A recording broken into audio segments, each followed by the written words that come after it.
Hey folks, welcome back to the channel. Yeah, that's right. It's Halloween time. I love Halloween. I loved it as a kid and I love it now. I love everything about it. I love dressing up in costume. Steven, what are you doing in there?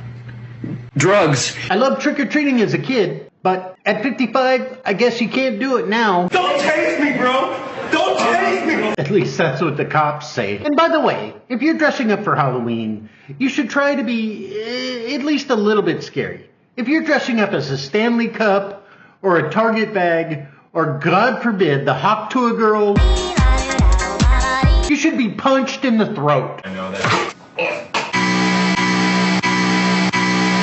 My whole house is decorated in a Halloween theme. In fact, well, it's kind of a pirate theme because we're going to have a party later, but you know what I like to do now that I'm older is have a bunch of friends over, have a few adult sodas, maybe some cannabinoids, and watch scary movies. Scary stuff, scary stuff, scary stuff. Ding! So if you're like me and get down the same way on Halloween, I thought I'd review some of my favorite obscure, so bad they're good movies for you to watch on Halloween. They're hilarious, they're bad, and they're awesome. Let's go.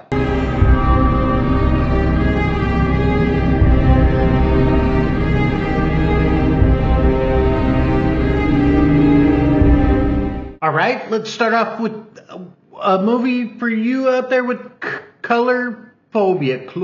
Cloverphobia. Coulrophobia. A Fear of Clowns. Killer Clowns from Outer Space was a movie that was directed and produced by the Chiodo brothers and distributed by Transworld Entertainment back in 1988. When I thought about it, I realized this movie is 38 years old, which is roughly the age of some of the actors playing teenagers in this movie. And just like any respectable 80s teen movie, they have a studio title song, and it goes hard.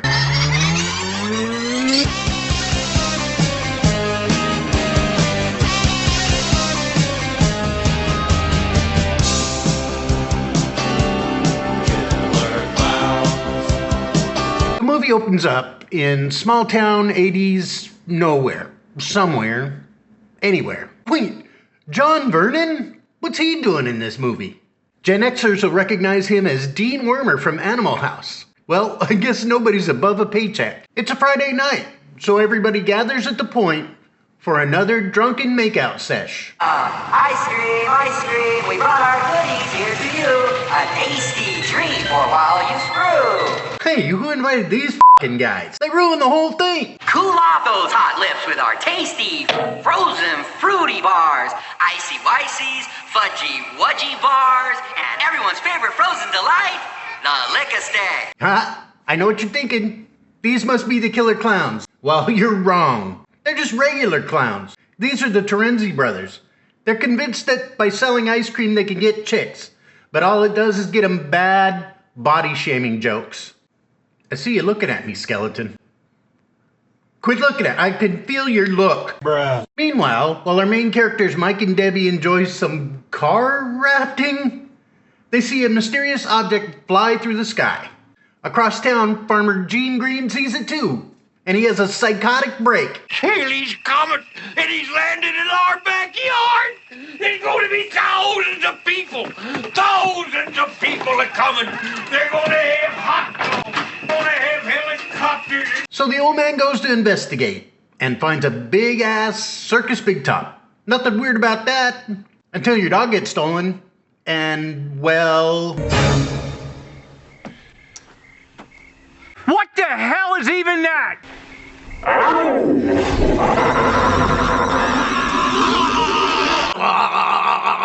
Mike and Debbie go to investigate too. And I just gotta say, I don't know what this girl's doing with this guy. I mean, she's a good-looking girl. This guy's a f***ing idiot. Let's see. If instinct serve chief, correct? Uh-huh. Path lie that way. Oh my, that's offensive. Right over here, we've got Belinda, the Billy McWonder. Watch her binge and purge before your very eyes. He's a stunad of the first magnitude. He's a stunad of the first magnitude. You find out that the big top is really some kind of weird clown Death Star. And not only that, but they're turning the townspeople into these big things of cotton candy. Nobody stores cotton candy like this. Look. The clowns catch them snooping around, but they somehow manage to get away. But the clowns are hot on their heels, picking up the scent using a balloon animal dog, which I think is the greatest thing ever. Back in town, John Vernon is chewing up the scenery, playing the asshole cop, a role he was born to play. I got him boozing it up in the park. We were just walking through the park on the way to the dorm. We had a bottle of wine. He said, if you show me your boobs, I'll give you a bottle of wine. What happened? Did you call the police? No, What'd you do? he went that way. And it's scum like you that are killing this town. Okay, let's talk about what makes this movie great. It's the f***ing clowns. The Chiodo brothers do a great job with these clowns. I mean, these clowns are creepy as hell. And now that they're pissed off, they go into town and start killing people with a number of creepy clown tropes like puppet shows,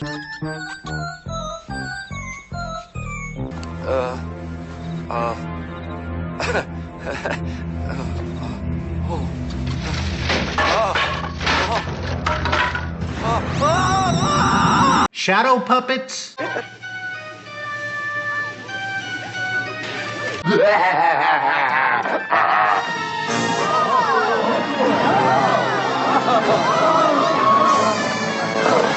crazy clown boxing,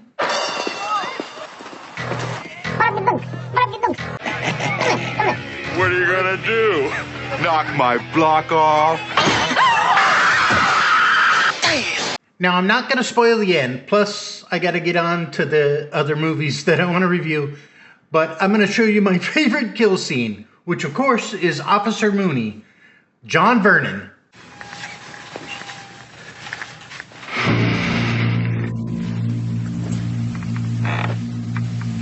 Where's that clown's hand? Don't worry, Dave. All we want to do is kill you.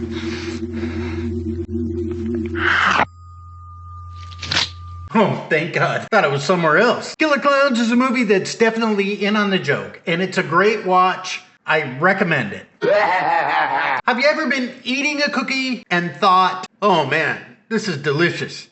I'm so glad it doesn't come to life and try to kill me. I know it's a goddamn Pop-Tart. I didn't have any cookies. Why would I ask such a dumbass question? Well, smarty pantses, it's because the next movie we're gonna review was a movie called The Ginger Dead Man. The Ginger Dead Man was a movie produced back in 2005 by Full Moon Features and directed by David Brand.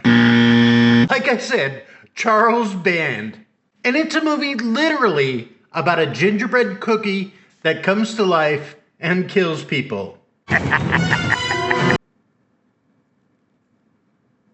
Is this real life? In the world of horror movie villains, how do you sell an evil, murderous gingerbread cookie? You could become a spiritual guru on your own, but you just have to tie your shoes, and you just have to know how to eat burritos backwards. You Possess It by Gary Busey. Buttered sausage. That's how.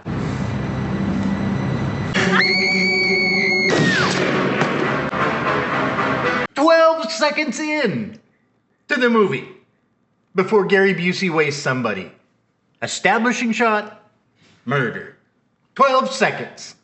The Busey plays Millard Findelmeyer, the sharpest dressed burglar I have ever seen. Oh, you touch my tra-la-la, my ding-ding-dong. Now, why does GQ Busey pick a diner to rob? My guess is to ensure he gets to off a few people. Bastard, I'm gonna f***ing kill you! It was at this moment that he knew. He f***ed up. 2 minutes, 3 bodies. There's somebody in here. I smell something in the air. It smells feminine. Today's topic is 5 tips when dealing with vaginal odor. Hey, I never said I wasn't above the occasional tasteless joke.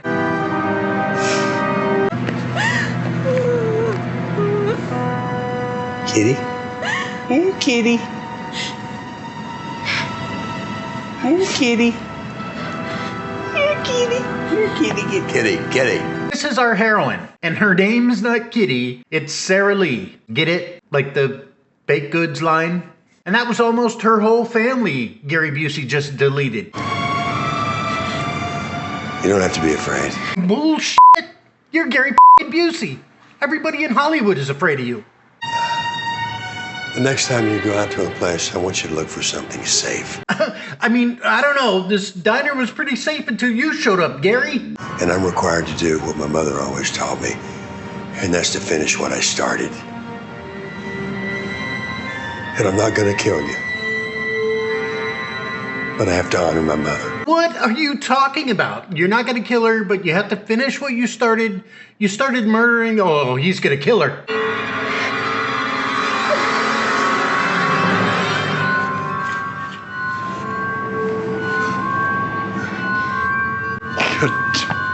Mother.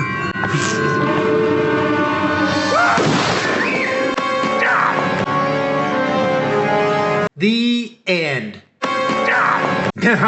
Just kidding. He didn't kill her. And fast forward to the future where Sarah Lee runs a bakery. And she's sad because it's the anniversary of when Gary Busey wasted her brother. Pro tip, you might not be so sad if you didn't keep newspaper clippings of the situation tacked to your wall. Just saying. To top it off, Sarah's totally out of gingerbread cookie mix. But don't worry, some totally not sus homeless person leaves a box of gingerbread cookie mix at the back door. Flies finally reared their ugly heads. Enter Brick the Simp. He tries to woo Sarah with his amateur wrestling riz.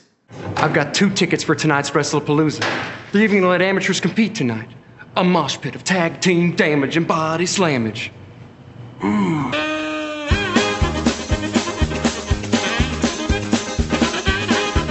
Cool is the other side of the pillow, Brick.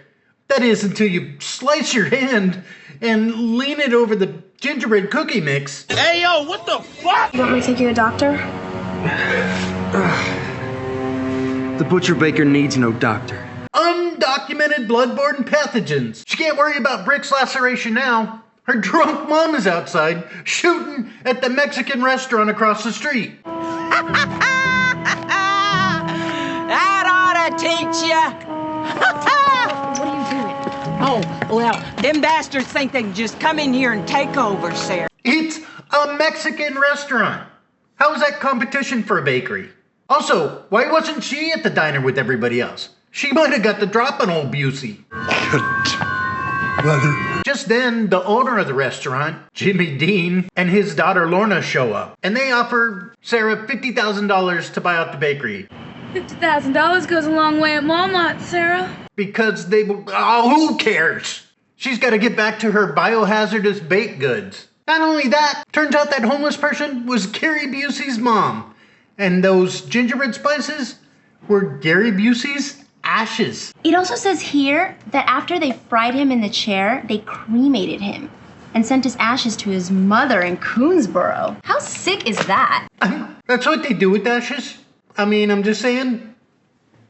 Say hi to my brother Rick. Say hi, Rick. And trust me, if you know my brother Rick, he is laughing up in heaven. And he's subscribed. So meanwhile, Sarah takes the bloody Gary Busey ashes gingerbread cookie dough and makes the biggest f***ing gingerbread man I've ever seen. I mean, look at this thing. It's huge. I mean, it's a gingerbread Chewbacca.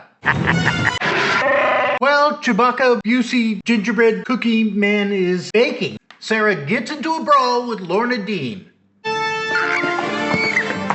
And it's the lamest excuse for a cat fight that I have ever seen. We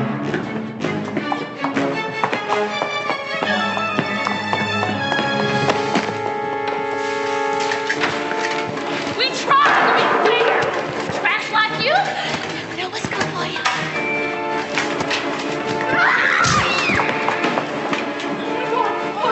My face! Don't you ever touch my face!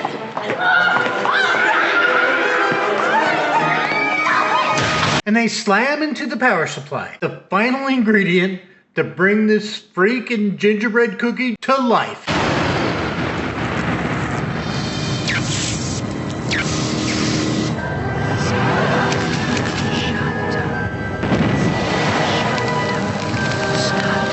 might be saying, so what? What the hell can a gingerbread cookie do? What the hell is that? Well, it sure ain't the Pillsbury f***ing Doughboy. Well, let me tell ya, this gingerbread cookie is a super cookie. It's possessed by Gary Busey, don't forget. Let's talk about buttered sausage. This cookie can wield a knife, drive a car,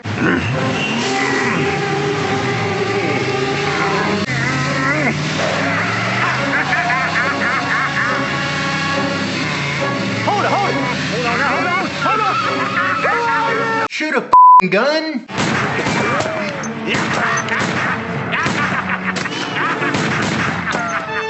It can even frost a whole human.